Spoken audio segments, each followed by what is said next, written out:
Hello there everyone, welcome back to the enormous mess that is this garage. Anyway, the day has come for stringing. I've actually put two on already while I was on the phone. So I've got two on already, and that was pretty much just to be absolutely certain that the strings were definitely going to reach from the tailpiece up to the pegs, and they do.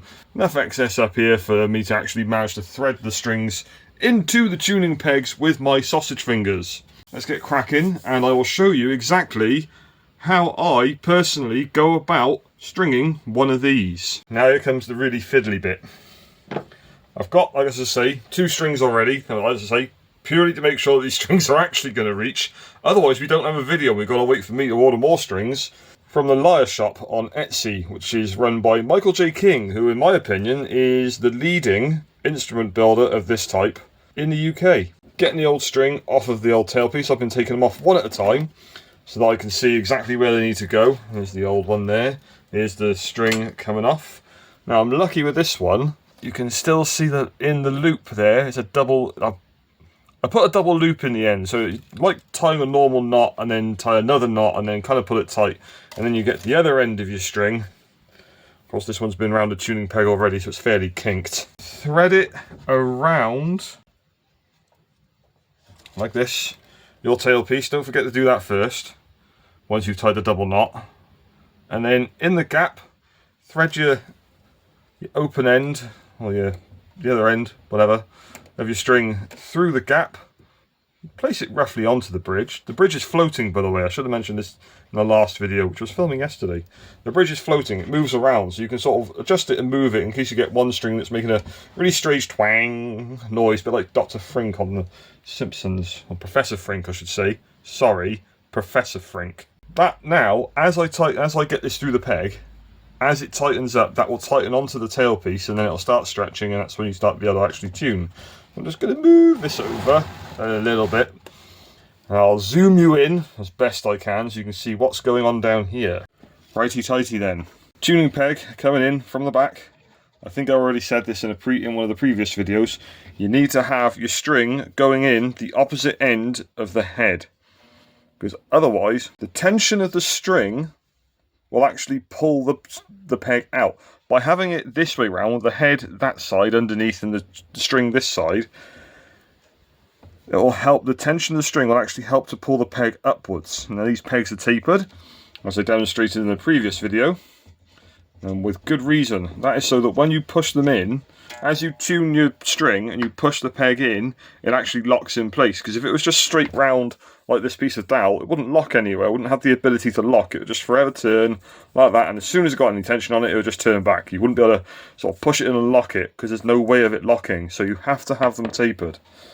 I've heard stories of people making these things and they don't use a tapering block and reamer on their tuning pegs, and then they struggle to get them to get any tension, and that's the reason why. I mean, if you don't know, you don't know. I'm not knocking people's lack of knowledge, because if you don't know, you don't know. And this is why you go buying plans and things off people who do know best, like Michael J. King, not me. I'm just following instructions that someone else has managed to come up with over time. Threaded the string through, I forgot to show you because I was too busy talking. Thread your string through the hole in your peg that you drilled. Come around, thread it back through. What I like to do now is thread the end of your string, or the tail, back underneath. Pull the string up to the peg and pull it tight. And then if you can, I know it's just moving around a lot, I'm sorry, got no way of really holding it down. Thread it back through again, and that shouldn't mean that the string will slip back out. Now you can turn your peg either way, whichever way you want really, to start getting tension on it. I'm going sort of anti-clockwise as I look down on the peg. Now I'm just going to give the string a little push down to make sure the string goes underneath. I'll try to make sure the string goes underneath the string hole in the peg without the instrument flying around all over the place too much. I'm just going to give it a couple of turns just to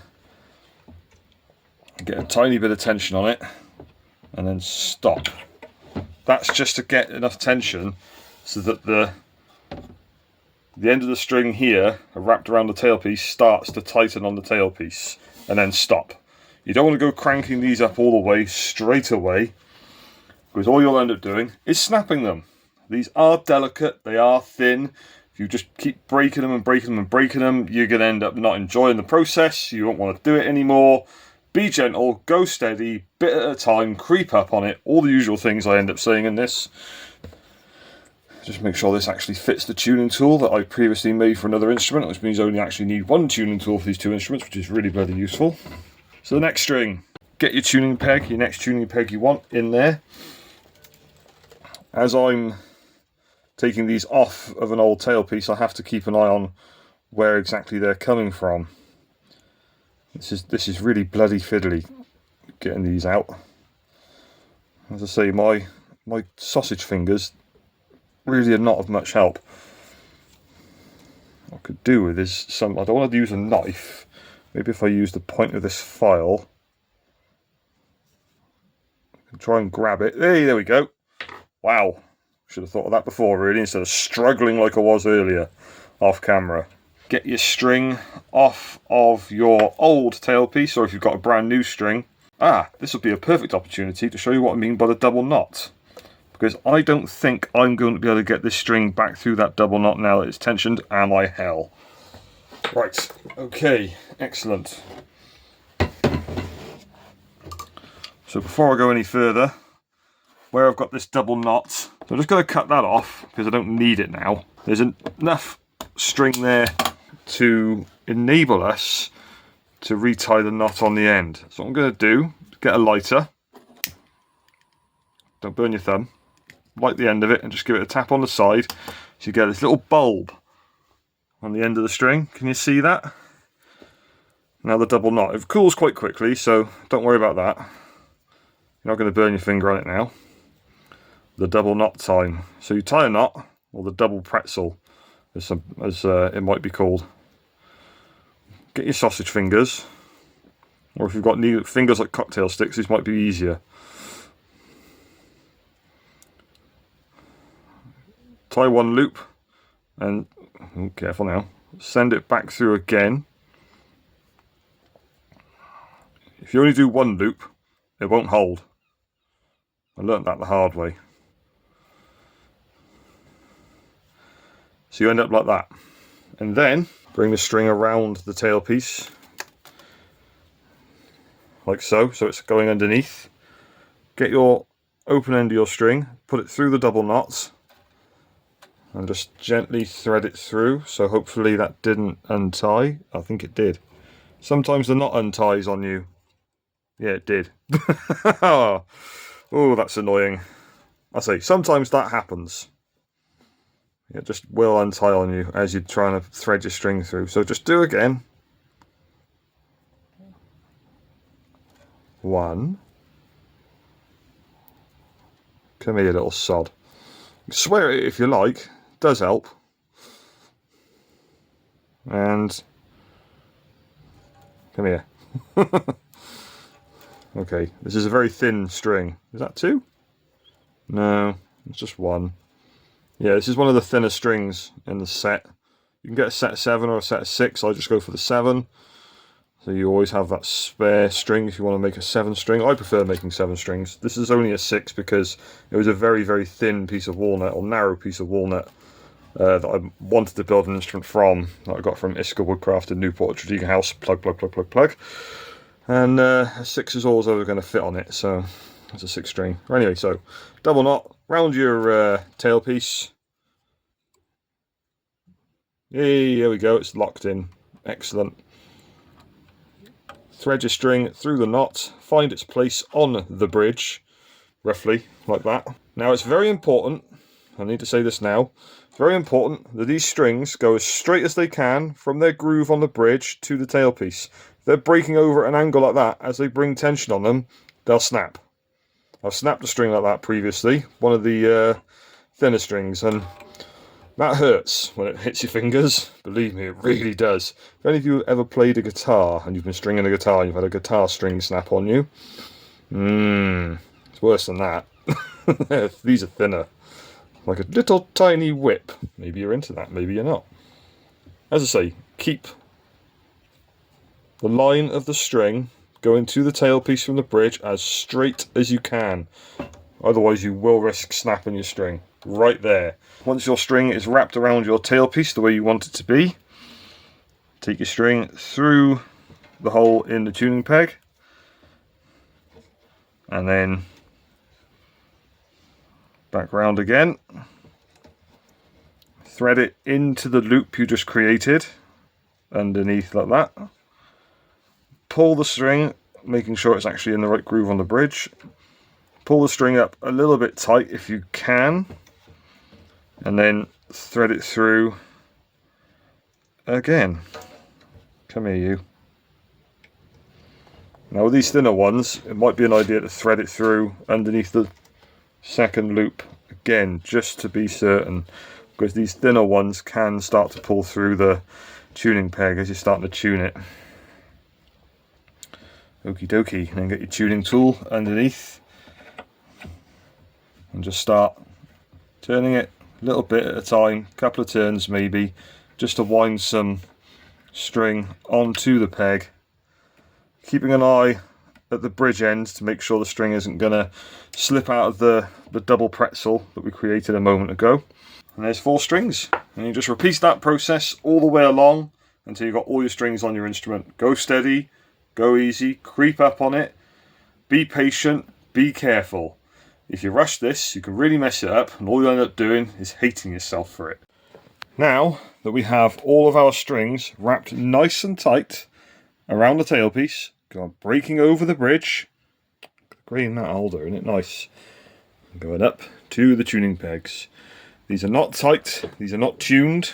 These will take a while now to actually get one of these instruments into tune. What you can do is creep up on it ever so slowly. I know it's a phrase I use a lot, but it's one that's very relevant to this. Creep up on it nice and slow every day, just turn them a bit at a time, bit at a time, bit at a time, maybe 1-2 turns, once, twice a day, something like that, just to let them stretch out nicely for about 4 days until you start to get somewhere close to the tuning you want. There's many different tunings you can use on these instruments. The choice is yours. I tend to use, mostly on my 7 strings, the same tuning that Ina Selvik uses on his own Kravic lyre, because I'm a huge Fodruna fan, and I try to play a lot of some of the songs. I've mastered a few, I just don't sing because no one needs to hear that. You know what, I'm going to show you how to make a tuning tool, because this is going to be a very short video otherwise, and I think it'd be good to wrap this series up in just this video, so I'm going to show you how to make one of these next. So this tuning tool is made of beech. I use beech for a very specific reason, because it's stiff. I have made these out of ash and they do work, however, with ash being fairly elastic, you'll find that these prongs here can actually spread out a little bit, and they will flex as you put the tool over the pegs and use it to turn the pegs and tune the strings. If these prongs flex outward, you lose grip on the peg with your tool, and then it doesn't work as well, and it's just a pain in the bum. So I use beech. Now, I do have a bit left over from the previous one I made, which is this one, which fits the old pegs from that instrument, but doesn't fit these ones.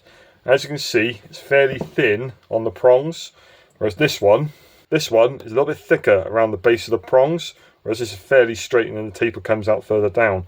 I'm going to copy this one because I found this one works better than this one. So I'm going to use this as an example, but also this. This is a square of ash. I start off with around about 30mm square. That's 30mm, and that is 31. That's near enough. Now don't worry about all these square faces being lovely and coplane. This is one I've used as a clamping block when building these instruments. You can see all the whole process of me building these instruments on a previous. So I'm just going to show you part of the process with this and then the rest of the process with that. Oak might also be another good one because it's not going to flex. I am going to make this square just to whack them in your vise. Now I've got a number 5 plane here. You could use a block plane, you could use a number 7, you could use a number 4, you could use whatever plane you've got your hands on really. I've got a number 5, I'm using this one because I know it's good. I'm just going to, probably could back that iron out a little bit actually. Trying to take shavings, not veneers. Right, now that's a bit more square. Turn 45 degrees, back in your vise. Now I tend to take about 18 to 20 passes or shavings off with the number 5 at a time. So 1, 2, 3, 4, 5, 6, etc.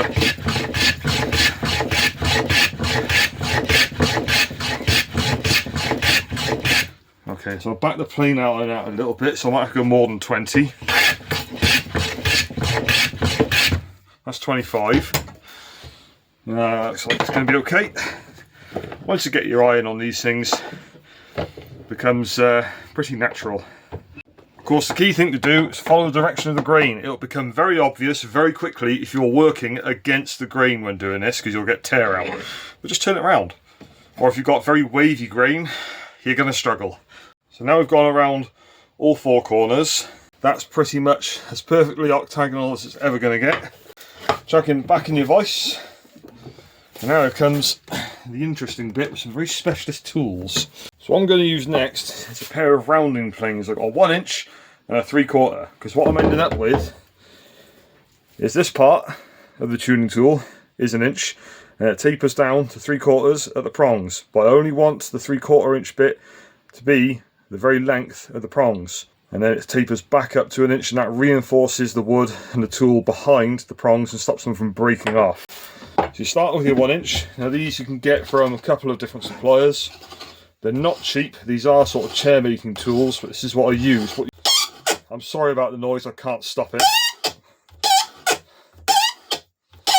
You need to keep in mind that the cutting point is not at the top of the body. It's a little bit further down the blade, down there. That's where it actually starts cutting. I really wish it wouldn't make this sort of noise. So the total length I'm looking for is 75mm. So I'll keep going until I get to 75mm. Oh, good grief. At the point where the blade on this is actually cutting. This might take a moment, so I'm just going to do it off camera and spare you all the noise. Right, so now we've got our 3 inches of straight round shank. 75mm, whatever, 3 inches, pretty much the same thing. Of a 1 inch diameter, or 25.4mm. You get your next one, your 3/4, that's what I use anyway. I wouldn't go much smaller than this, ideally. Hopefully this makes a lot less noise. Seems to be. I wonder why that one's making so much noise. Maybe it needs a good sharpen or something. That would explain any vibration, because it's not cutting properly. And like I said earlier, these don't actually cut at the top of the body. You can see there, it's cutting from there. It's a good way down from the very top of the body of your rounding plane. So the total tenon I want sticking up is about 20mm. So just do a turn, measure it. In fact, that's 20mm now. And then when you go to stop cutting, you just lift as you're cutting, like that, and it'll stop cutting, and then turn it backwards like plain iron in there, or the blade isn't going to cut, just like you did with the tapering block on the pegs in a previous video. But that is how I go about starting one of these. That's how I go about it. That's generally it. Octagonalize your squarish long piece. You want it long so you can stick it up out of the vise and work on it properly. Cut 1 inch tenon with a rounding plane, or start off with 1 inch dowel or something. Beech dowel, not pine. Pine again would be too flexible and break. Then go down to 3/4, or do it with a spoke shave if you want to. You could do it that way quite easily. I just use these because I've got them. Now, here comes the part where you need to cut the slot. I can always cut the end down if I need to, if I find it's too long. See how the growth rings are going across there? You want to cut your slot that way. Let's measure this slot on this one, because we're copying this one. It's 9mm, apparently. I thought they were thicker than that. Okay, so we've got a 9mm slot. This is 19mm, so you want to take 5mm from each side. And as we said, you want 5mm from each side. So get your rule. You definitely can't see properly with, because it's too shiny. And just try and sort of draw a line with a nicely thin pencil like that. This is 19, so I'm just going to go 5mm from the other side and try and draw a line square to this one-ish. You can easily do it with, find a line with your saw properly. I'm just going to go to that. And then what I'm going to do is I'm going to go 20mm down. I know you can't see what I'm doing here. I'll go 20mm down with your rule, straight down, draw another line so you can see where you're going to cut with your saw. The next part, you could either do it with a pillar drill or you could do it with a hand drill to actually drill through so that you've got a stop. When you cut your saw kerf down, you'll have a little round at the bottom there, perfect for fitting over the end of the peg. So I've drilled the hole through to 9mm. I've got a 9mm drill bit. Draw a line going up from the outer edges of the hole you drilled on both sides, like that. And then draw a line across where your saw's got to come up across the end grain. So these lines, these pencil lines, I know they're very rough. I'm going to follow them as best I can with the saw, and that will create the slot like so. Stay inside your lines. You can always take a little bit more off. Now I'm coming at an angle here so I can cut across both lines and work my way down to the hole I've just drilled before levelling the saw out.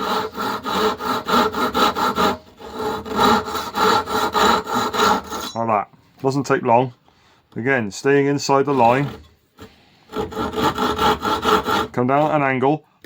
Blow away your waste as you're doing it. So you can track both lines with the saw.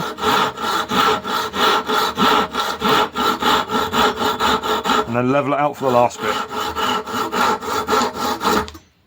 Just like that. Now what you want to do is check that your slot actually fits the tuning pegs. Now it doesn't, and the reason I stayed inside the lines is so I can take a little bit more off if I need to. It's fine if you need to take a little bit off. Blade is going out of the slot away from my hand. Take a couple of bits out, check again. That's getting close, but you don't want it too tight, because otherwise when you go to take the tool off, it can actually pull the peg back out of your tapered hole. So maybe a shaving or two off of this side. So concentrate on the other side first. This knife needs a sharpen. Dried beech is quite tough. Right, so it's going in so far and then getting stuck there, so I need to concentrate down here. So I'm going to turn the knife around. I'm going to come in, take away the material there, where there's a bit of a lump where you can't get the blade in going the other way. Now don't worry about the position of your hands at this point, because your hands are, the knife's not going to hit your hand, because you're just cutting into that hole. It can't slip out if you're careful. Right, that looks good. You might find your pegs are a little bit varying in size, so just check against like with the thickest one on the instrument itself. Which is the thickest one? It's probably that one. Oh, that fits over there perfectly. And then check over the thinnest one as well, just to make sure there's not too much slack in it. Yeah, that's fine. You can have a little bit of wobble. A little bit of wobble's fine. You just don't want loads. Right, so that looks good. Next, break over all these corners where we've cut down with the saw and drill the hole in with the pillar drill and drill bit. Again, these are sharp edges. They can break off. So just give them a little bit of a sand over. Check again, you haven't really taken too much off. That's a good snug fit. Again, going back into the instrument itself, yeah, that's a good fit. A little bit of wobble like that is okay. That's fine. You just don't want like masses of wobble. If you find the prongs of the tuning tool are sticking up a bit too much, you can always cut them down a bit, but that I find is just the right amount. Where's the other one? That's around about the same height and depth, so I'm quite happy with that. What we've got to do now is just cut off this bottom bit, where we don't need, because we don't need all of this. I'm going to cut this off there, just where the flats end from where I've octagonalised this piece of beech. It's nice and round, and it's got that nice taper to it. It's in the curve.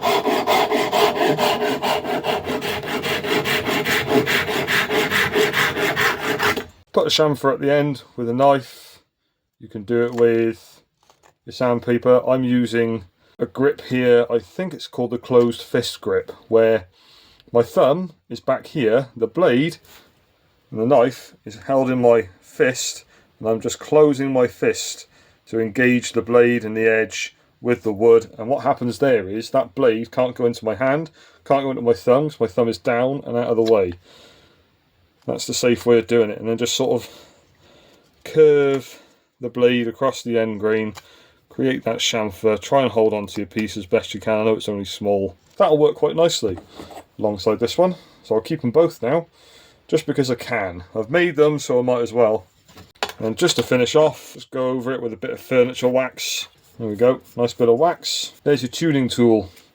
Ready to go. There we go, I've got 2 tuning tools now. That concludes this mini-series now. I've put new tailpiece bridge and tuning pegs onto this instrument, all made from rippled ash to replace the 2 oak pegs that failed me and compressed. And as you saw in previous videos, the butt of the head of the tuning peg settled down into the back of the head of the instrument. You don't want that. You can't then push your tuning pegs in to lock them in place. We have a good amount of material here on the backs of the pegs underneath the head, so I'm very happy with that. I hope this has been helpful. I hope this has been instructional. I hope this is going to help someone, or even if it's just me looking back at it, because I flip between different types of woodworking projects. I could be building instruments one week, and then I could end up on the pole lathe, and then I could be building furniture, or I could be doing something else entirely involving BMX Warhammer or my cars. Thank you very much for watching. I will be back soon with another video. I'm hoping to do something a little bit different to what I've done before in the next one.